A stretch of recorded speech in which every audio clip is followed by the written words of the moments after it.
Հայերս այսպիսի մի խոսք ունենք, չէ՞ ժողովուրդ ջան, ապրում ենք ամոթախեղտեղած եւ ինչ կմտածի դիմացինս ու այդ խոսքի պատճառով, այդ տրամաբանության պատճառով մենք շատ անգամ կորցնում ենք մեր ուրախությունը, մեր օրհնությունը, մեր հաջողությունը, ինչ կմտածի իմ դիմացինս։ Ու որպեսզի այս ամեն ինչից դու լինես ազատ, մենք բոլորս լինենք ազատ, մի շատ կարևոր բան կա։ Հանիր քո կյանքից բոլոր բացասական մարդկանց։ Հանիր քո կյանքից բոլոր այն մարդկանց, ովքեր որ անգամ չխոսելով, բայց իրանց ներկայությունով միշտ վատ ազդեցություն են բերում քո կյանքում, քո մտքում, քո սրտում, ազդում են քո տրամադրության վրա։ Ուրեմն ինչ եք անում, ուղղակի հանեք այդ մարդկանց ու մի մտածեք, թե ինչ են մտածելու մարդիկ, որովհետև ամոթախեղտեղած ապրելով դու կորցնում ես քո ուրախությունը, կորցնում ես ներկատ, կորցնում ես վաղվա օրհնության ուրախությունդ,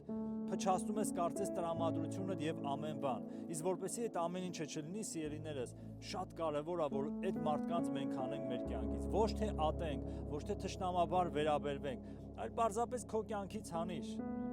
Հեռացրու այդ մարդկանց, որպեսզի դու լինես ավելի հաջողակ, քան որ այսօր կաս։ Եվ շատ ժամանակ այդ մտածելակերպի պատճառով, որ ամոթ է, ինչ կմտածի հարևանս, դիմացինս, ընկերս, այն մյուսը, ու մենք կորցնում ենք շատ բաներ։ Դրա համար հանեք ձեր կյանքից, ինչպես Հովսեփը, որ հայտնելու էր իրեն իր եղբայրներին,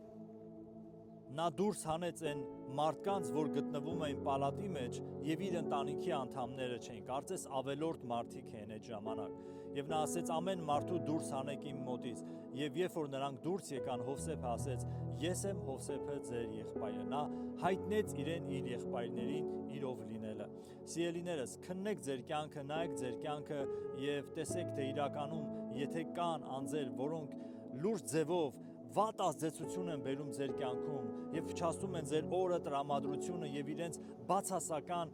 մտքերով, իրանց անգամ այդ ներկայությունով ազդում են ձեր վրա, ուրեմն հանեք այդ մարդկանց եւ եղեք ազատ։ Եղեք ազատ եւ ոչ թե ապրեք մարդկանց կարծիքի համաձայն, այլ ապրեք Աստծո կամքի համաձայն եւ թող Աստված օրհնի ձեզ։ Նաեւ կուզենամ, որ գրեք ձեր մտքերը, ինչ եք մտածում դուք այս ուղղությամբ։ Աստված օրհնի ձեզ։